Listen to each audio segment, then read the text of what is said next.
Matagumpay na nagtapos ang recognition rights ng Batch 2023-01 magkabalikat na mga police training ng Rehiyon 11 nito lamang ika-26 ng Abril, taong kasalukuyan sa Regional Training Center 11, Mintal, Davao City.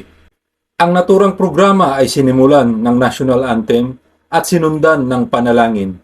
Personal rin na pinakilalan ni Police Colonel Marvin A. Fontalba, Chief RTC 11, ang keynote speaker na si Governor Dorothy M. Gonzaga. Nagpamalas naman ng galing ang mga police trainees sa skills demonstration na parte ng programa kung saan ay ipinagmalaki nila ang kanilang kahusayan pagdating sa jiu-jitsu, defense tactics, high and low risk checkpoint, immediate action drill, at syempre pa sa kanilang dance at song number. Kasalukuyang sumasailalim ang mga police trainees sa Public Safety and Basic Recruit Course o mas kilala sa tawag na PSBRC kung saan ay hinahasa ang kanilang kaalaman pagdating sa police science, administration, combat operation at tactics.